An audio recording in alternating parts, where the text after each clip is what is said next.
y'all, welcome back. I am so excited for today's episode. Now, before we get into it, if you have any stories that you would like for me to, I should probably introduce myself if this is someone's first time. I'm Morgan. Here we do all things spooky, and if that sounds cool with you, I would love to have you. As I was saying, if you have any stories you'd like for me to read, please check out the information below because I will have an email linked and how to do all of that with all of my other socials. And yeah, check out that description for everything. But I'm gonna quit rambling. Let's read some stories. Is this background cozy? I feel cozy. So between stories, I've tried to say that 4 times now. Between stories, I usually say like story number 1, story number 2. I'm going to lose count. So I'm just gonna say next story to highlight that story has ended and a new one's starting. So as long as you know that, that's all that matters. I don't know much about paranormal things, but I know that this may have been a walker. It was my best friend's birthday and we were hanging out with 3 other girls. We went to the pasture to ride horses, and where I like to ride is right off of the Appalachian mountains. We know to be aware of things and we know the rules. We were walking and I said I was going to stay back into one of the little circle pens. When I was sitting on the gate, something told me to look over my shoulder, and I did it. When I did, I wished I didn't. I saw a very tall man. It was indescribable. He was not like a man, he was more of a shadow. He was in the shape of a man and he was standing to the right, so when I saw him, I immediately looked away. It was very important that I acted like I didn't see him. I reached for my phone to call my friend and realized my phone was dead. I freaked out and just sat there. Then I heard that man say, "Hey, are you alone?" And the voice was unlike anything I'd ever heard. It was not right. It was off. I just got up and walked to my friends. They were 3 pastures away from me. I got to them and I was crying by that point. They were asking what's wrong, and all I said was, "We need to wait till we get home." I told them and we were all scared and just went to sleep. The next day we were back out to the horses, and when we did, the horse was acting weird. It laid down and was acting up, so we went back and haven't gone there since. To this day, we still don't know what it is or what happened.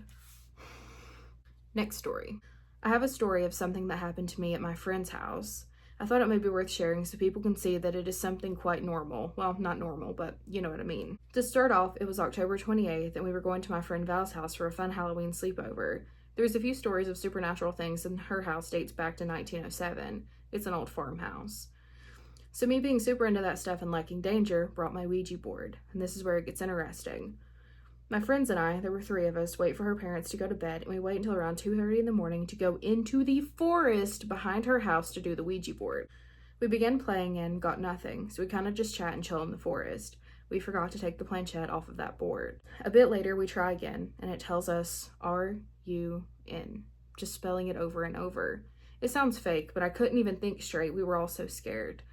We get up and head back to the house after packing up the board. Once again, we did not say goodbye because we're dumb, I guess. Later that night, it's all well until we wake up to one of the people, Liam, screaming in fear, crying from a nightmare. He saw us hanging from a tree with vivid images. I don't know if it was truthful, but either way, those tears were real. Later that morning, I looked at the tree we sat near the last night and just kind of fell into a trance that I can't understand. After that, Lim and the rest of us have felt almost a weird weight on our shoulders, like constant eyes are following us. I don't know if this is a great story, but I think of it every now and then, regret not saying goodbye. Please say goodbye to your Ouija boards. Oh my god. Next story. In 2014, my dad bought a house on 6 acres, most of it being timber. We didn't really know any history of the property or the house other than that it was a foreclosure and he was able to buy it pretty cheap. Well, one weekend I come over and my dad and I were walking around in the woods because he wanted to show me a tree house that had been built by the previous owners. Well, in order to get to it, you had to follow the deer trails through the hills into a little holler. For some reason, this entire time, I just had an uneasy feeling about this place, and even now I still do, but my dad just passed it off as me trying to adjust to a new place. That night, he wanted to go down in the hills to sit up in that tree house to watch the deer. I was a little hesitant, but went with him anyway since I'd grown up in the woods and could easily identify the sounds of any wildlife. We started walking down the main hill and was out of sight of the house when my stepmom was sitting on the porch. That uneasy feeling was getting stronger and stronger. Once we got to the bottom of the hill, I started hearing twigs snapping behind me, so I slowed down to keep from accidentally startling any wildlife. Whatever it was sounded massive. My mom spent part of her childhood in Appalachia, so I started focusing on my feet and trying not to draw any attention to myself while simultaneously thinking, I see nothing, I hear nothing, everything is normal. Then we hear heavy footsteps, and my dad asked me if I heard it too, to which I said no because my mom taught me the Appalachian rules growing up. Within a couple minutes of that, everything went quiet. Our dogs were nowhere to be found, which was odd because my dad's dogs were basically like his shadows. The cicada stopped. It was dead quiet. Then out of nowhere, we hear this scream that sounded straight up demonic. Never in my life have I heard anything like it. It sounded kind of human, but not quite. And it was too deep to be something like a bobcat or mountain lion. It sounded like it was right behind us. But when I turned around, nothing. My dad began running as fast as he could to that house, and I started walking back as if nothing happened. My stepmom heard the noise from the house and began asking what it was, and we had no answer. That night I was so shaken up from it that I made sure to lock all the doors and windows, close all the curtains, and pretend like nothing happened to be on the safe side. We still haven't figured out what it was, and we haven't seen or heard anything like it since. But after that, neither of us go near those woods after dark. I regret reading these at night. Okay. Next story. And they sent multiple, so I'm gonna say like story number 1 and 2 in these. Story number 1. I just moved to Utah with my mom and sister so we could live with my dad. I just came from California and my first night in my old house in Utah. I live on an army base that has been around since the early 1900s, I think. I was asleep on the air mattress my dad had set up for me, and I was there sleeping until I woke up to see my closet door open and a girl around 5'1" with long black hair and a white gown. And yes, this sounds like I'm just saying the girl from The Ring, but I promise you I am not. This girl takes my mattress and flips me off of it. I roll onto the floor, and when I finally awoke from the fall, she was gone. It was really strange. Story number 2. It was a few years in the first house in Utah, and me and my dad were sleeping in the living room. I was on the futon and he was on the sofa. It was kind of early and I was awake by the crack of dawn, and my dad was still asleep. We were going fishing that day, and I turn over and I'm stuck in a paralysis. I see the same girl with long black hair and a white gown. She's sitting on the top of my dad. I couldn't move, but then I closed my eyes and opened them and she was gone. Later, my dad woke up and I didn't tell him this, but we ended up not going fishing. Story number 3. My family and I just moved out of the first home on the army base and we're moving to one of the nicer houses. We're getting everything together and we finally moved into this house a few days ago. I'm sitting on the couch with my cats. My room is above the living room, which is where I was. I was reading a book and the cat's next to me, and I hear the sound of a closet door opening. I was like, what? So I go investigate. I enter my room and see the closet door wide open. I was the only one in the house at the time, and I always keep my door shut, and the same with the closet door, so I was kind of freaked out. Story number 4. Me, my dad, and my sister were driving off base to this town that's an hour away from base. It's snowing, it's in the winter. To get to this town, you have to drive 45 minutes through a mountain, and it was snowing. It was also in the canyon and the base of the mountain. There's a house that's abandoned, and I'm in the back and my sister's in the front. I look out the window to see this house, and I see the girl in the white gown and black hair running away from the car. Anytime I see her while I'm in the car, she's running away. I just sit back and calm. She can't hurt me. Story number 5. Trigger warning.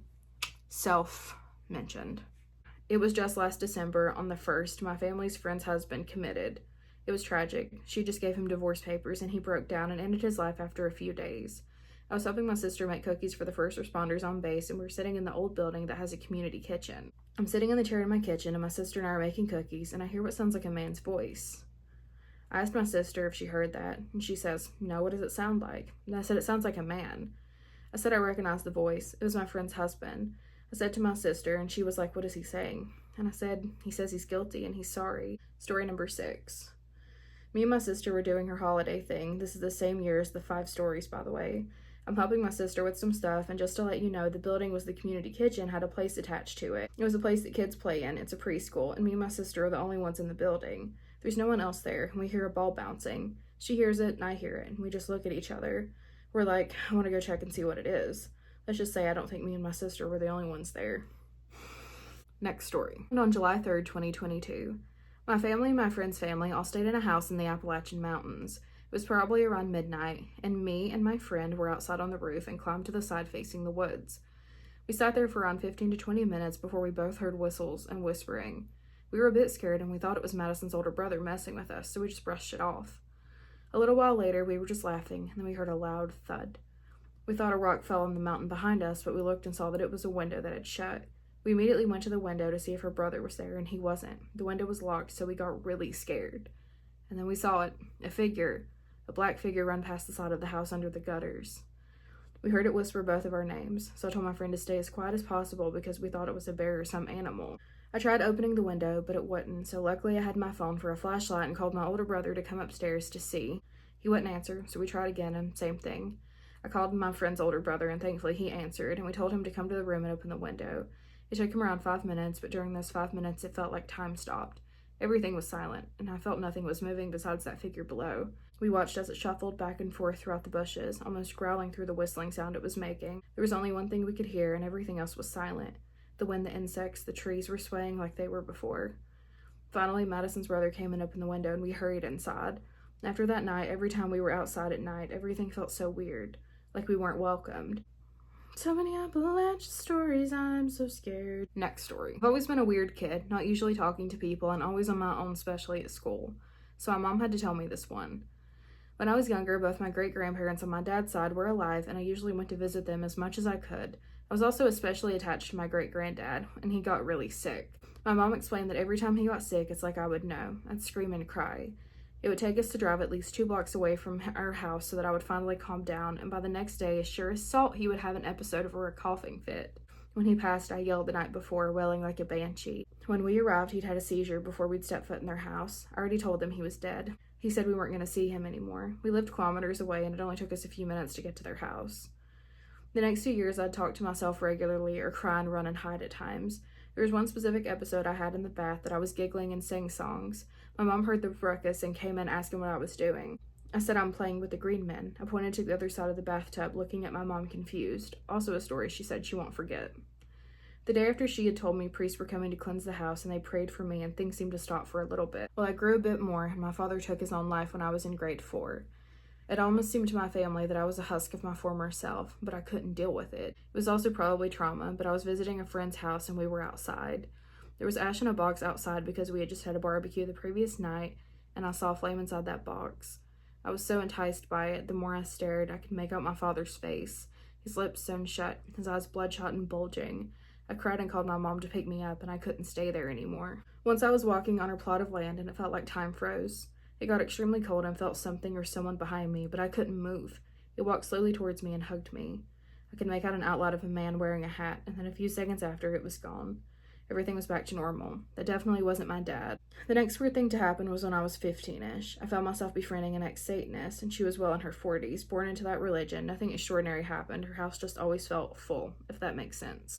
You know what? I'm stopping this mid-story because I'm scared, and I want my husband to come here and sit with me. Do you guys want to talk to him with me? Alright, help me convince him to come up here.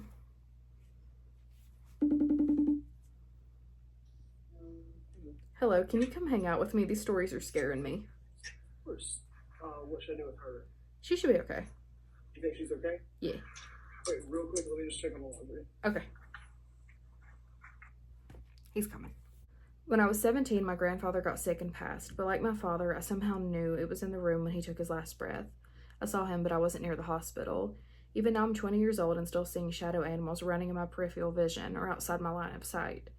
Spooky stuff is also just running in my family on both my mother and father's side.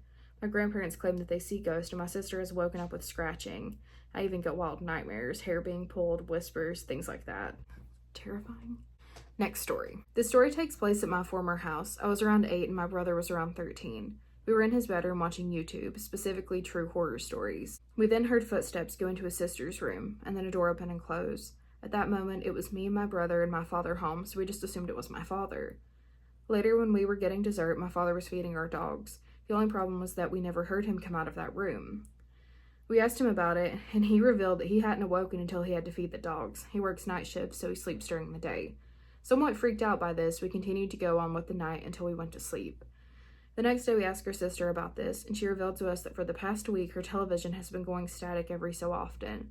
She hears doors slamming and blinds moving, despite there being no presence of wind. We later accepted that a ghost, likely to be a poltergeist, is haunting us, or rather my sister. A couple years later, we moved houses into a more rural area. This poltergeist, which my sister creatively named Ghosty, moved with us. He's now become a permanent part of our family, following wherever my sister goes. He's a rather peaceful spirit, has only ever been hostile twice. The first instance of Ghosty's hostility had been one night when my sister was asleep. Though she was asleep, she felt someone touching her, even though no one was there. Eventually, Ghosty settled on touching her arm before grabbing it and waking her up with a jolt. The second instance of Ghosty's hostility was when my sister was sleeping over at her friend's house. She was informing her friend and her friend's boyfriend about this haunting, though her friend was skeptical. After telling my sister that ghosts were real, something unexplainable happened that night.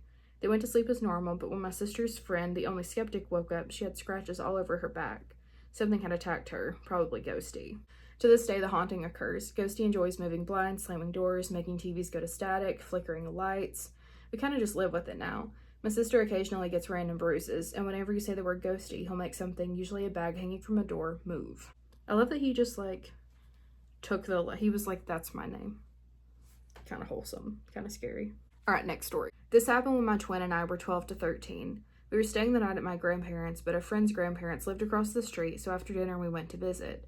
It was summer, so the sun was setting at around 6. The neighborhood is built where my grandparents' house is on a steep hill, then it dips, making a road. Then on the other side where my friend lived was another dip, then a steep hill.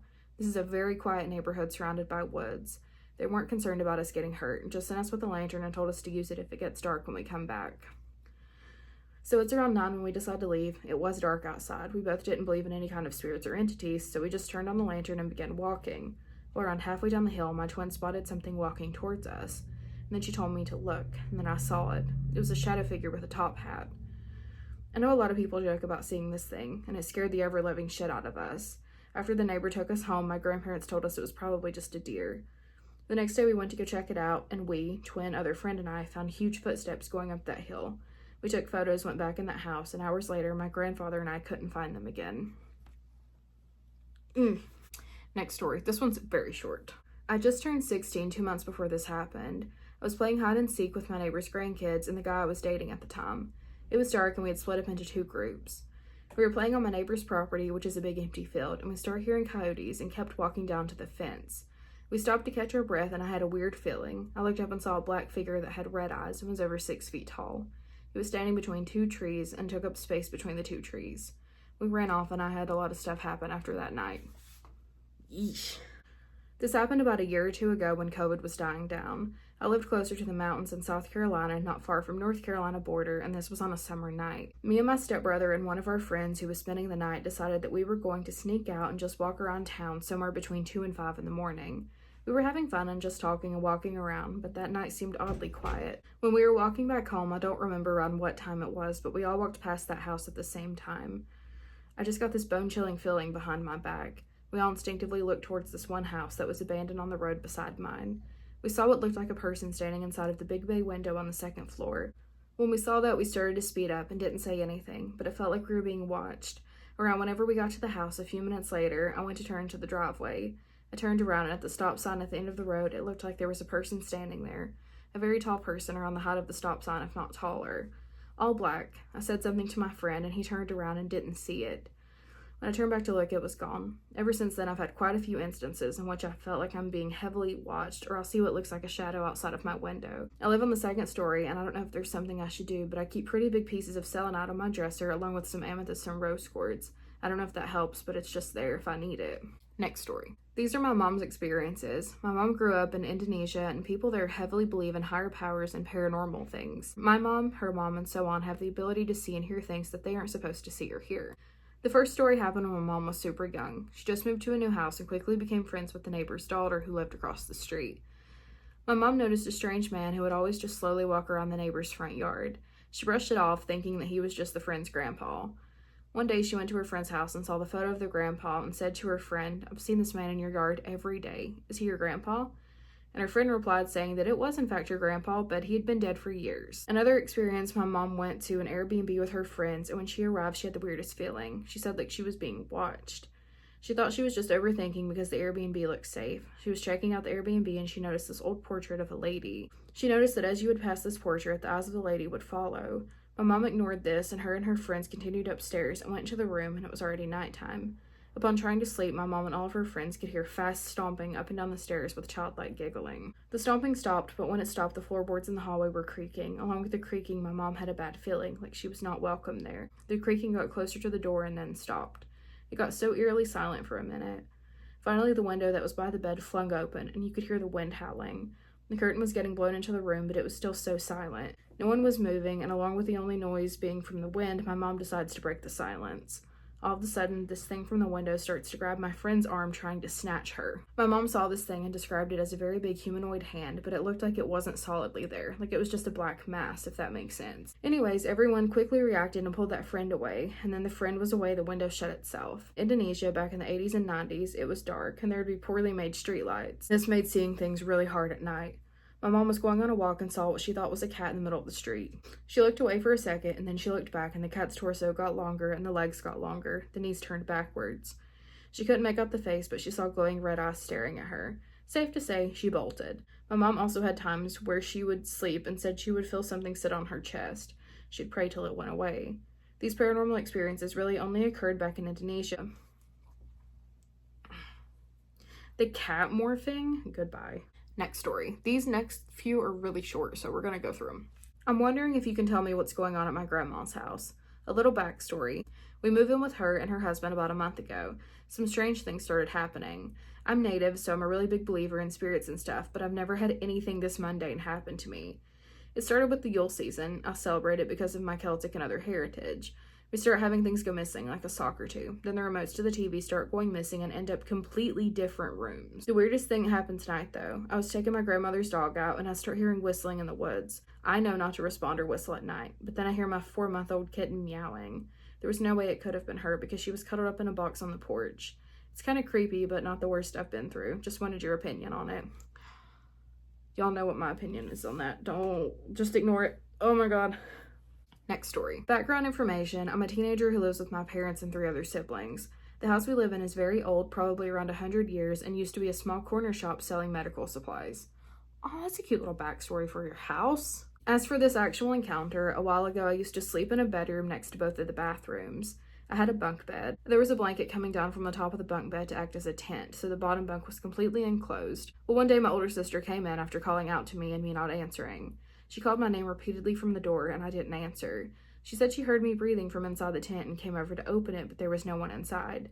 She told me all this once she found me later, and it's always kind of stuck with me. At some point, I told my dad about it, and he said that when he was younger, he and his friends had also had some creepy experiences in that room. Some other stuff happened in that room, like curtains would blow from the windows and doors shut and scratching on the ceiling from the inside. Another paranormal experience in that house was the time from my mom. My mom and dad's room is fairly big, and at the time this happened, we had 2 massive closets in that room. They were the ones that you could move around, not the ones that are attached to the wall. She says that a few years ago, in her and dad's room, she would start waking up and staring at one of the closets in that room because she had horrible feelings about it. She said she would just sit and stare at it for an hour because the feeling wouldn't go away, and then when it did, she would go back to sleep. This went on for months, and every night she would wake up at the same time with that same feeling of the same closet. Eventually, they moved the closets into what is now my little sister's room. She stopped waking up with that bad feeling. So I guess the little portable closets would be like a wardrobe, and all I'm seeing is that scene from The Conjuring in my head, and I'm really scared. Next story. About a month ago, I was at my friend Abby's house, and we were outside while the sun was setting. Dumb, I know. And we were talking about it. Also very dumb, I know, especially because of the rules, and I know them. But for some reason, they slipped my mind, and basically we started playing volleyball, and the ball went into the woods behind her house. It came flying back at us, which really freaked us both out because we couldn't explain how it happened. After we went straight inside and explained to me how when her and her sister were little, they would hear their name being called from the woods. If it wasn't clear, we live in the Appalachian Mountains. Next story. This story happened when I was 12 years old at my grandma's house. I was in the room all by myself and felt someone playing with my hair. I looked back to see what it was, and I saw my great-grandmother wearing a white dress. I went running out of the room as fast as I could to my grandma, and she said how I described her, that it was in fact my great-grandmother. A few years before all of that, I felt someone touch my shoulder in that room and still have no clue who or what it was. When I was at my own house in the bathroom, all alone doing my hair, I saw this black figure run past me into my movie room from the side of my eye when I was looking in the mirror. At my house again, this one random night when I was getting ready for bed when I was in the bathroom, I heard this bloody murder scream that my dad heard as well. We lived in South Carolina, not even near any mountains that I know of. I planned on making this video longer, but I'm doing all of my filming today and my butt is asleep. So we're not going to do a super long video today. All right, thank y'all for hanging out with me, and I will see you tomorrow. Bye.